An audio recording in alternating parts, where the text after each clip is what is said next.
Alors, ce travail, est-ce que c'est difficile? Oui et non. C'est difficile parce que fatalement, quand on travaille sur un domaine qui a trait à l'émotion, ça fait remonter des émotions et des émotions qui peuvent être parfois dures quand elles remontent, mais une fois qu'elles sont remontées et qu'elles sont parties, là c'est plus difficile du tout, c'est au contraire un grand soulagement. Et la difficulté, pour moi, réside aussi dans la continuité, c'est-à-dire de se dire j'entame ce travail et je continue un peu, un peu, un peu, tout le temps, et de se fixer un chemin, une ligne de conduite pour pouvoir progresser le mieux possible et à son rythme. Ah, dès la première retraite. La première retraite que j'ai fait, c'était donc une retraite de 4 jours, un séminaire de lâcher prise. Et j'ai tellement bien lâché qu'au bout du compte, pendant 7 mois après cette retraite, je suis resté vraiment très très bien. Et d'entrée de jeu, enfin, pour moi, l'effet a été immédiat. Voilà. Oui, beaucoup par rapport aux relations, notamment avec mon entourage. Il y a eu beaucoup de modifications par rapport à ça. L'entourage proche, hein, j'entends par là la famille, mais également beaucoup de changements par rapport aux relations en général avec les gens. Je vois bien que je suis plus moi-même, d'ailleurs les gens me le disent. À la première retraite que j'ai faite, je pense, on m'a dit mais qu'est-ce qu'on t'a fait? On dirait quelqu'un d'autre. Donc pour moi, le changement, il est vraiment comportemental, dans le ressenti aussi des choses, dans l'approche de la vie. Oui, bien sûr. Bien sûr, il y a des moments de doute parce que on travaille sur des sujets qui sont importants pour nous et qui sont parfois très très difficiles. Ça peut être la famille, ça peut être les amis, ça peut être le travail, ça peut être son orientation enfin, professionnelle, le travail, je viens de le dire. Mais c'est très très difficile parce que une fois qu'on a enlevé une première couche, on s'aperçoit qu'il y a encore d'autres choses à travailler qui viennent derrière, un peu plus profondes, un peu mieux cachées peut-être. Et il y a des moments où on se dit, oh là là, mais je pensais l'avoir déjà fait, je pensais avoir terminé, etc. Alors que non, il y a encore des choses à déblayer. Et de ce point de vue-là, moi, ça me paraît parfois difficile, et ça me met du doute parfois. Et après, il suffit de se dire, mais attends, j'ai quand même déjà beaucoup progressé par rapport à ce qu'était ma problématique auparavant, par rapport à ce que j'étais moi-même. Il faut être capable de se dire, ah bah j'ai fait des progrès. Et une fois qu'on a vu ça, on se dit, ah mais je vais encore progresser. Et le doute s'estompe. Enfin, pour moi, c'est comme ça que ça se passe. Mais oui, il peut y arriver effectivement qu'il y ait quand même des périodes de doute. C'est normal, quand on travaille sur soi-même, on est des êtres humains, le doute, ça fait aussi partie. Voilà. Le rythme que je conseille pour les stages, moi je dirais presque chacun son rythme, presque, mais c'est bien d'en faire deux, trois par an si c'est possible.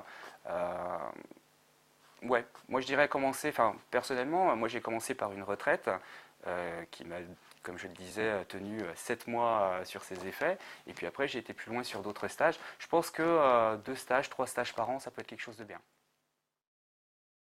Oui, oui, oui, parce que j'ai encore j'ai encore des choses à nettoyer, et puis encore des choses que je ne connais pas.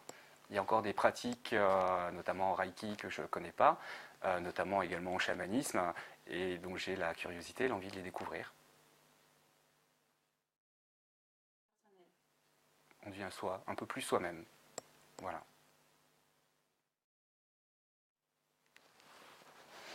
En quoi cette méthode me semble différente des autres?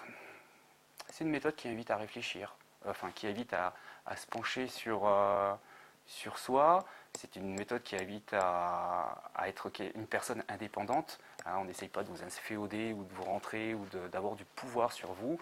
C'est une méthode qui vous offre des outils, hein, qui vous permet l'acquisition d'outils qui vous serviront au quotidien.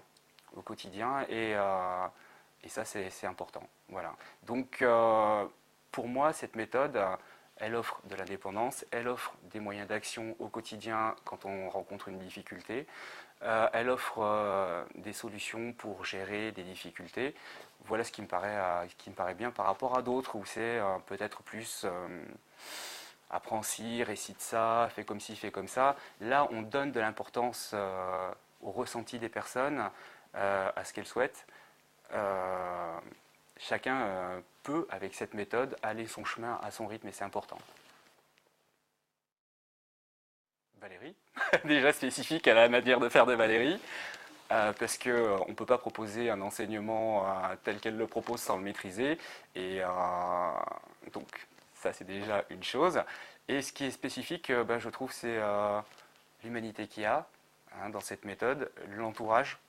Euh, on est entouré, on est cadré quand même, on n'est pas laissé dans la nature. Donc ça, c'est vraiment très très important.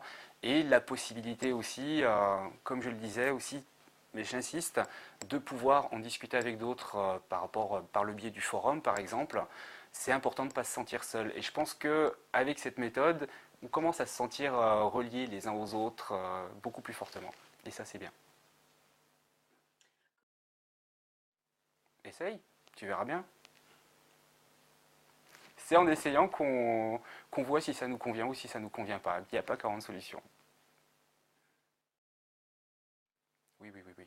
Je pense qu'une personne trop fragile mentalement ou psychotique par exemple ou est à limite on va dire ce genre de c'est peut-être pas ça peut ça conviendrait à mon avis pas pour ce genre de public. Après c'est quand même ouvert à la grande majorité hein, à la plus vaste majorité des gens j'ai envie de dire mais pour que ça convienne il faut déjà avoir une motivation propre une démarche volontaire et, euh, et encore de la motivation voilà.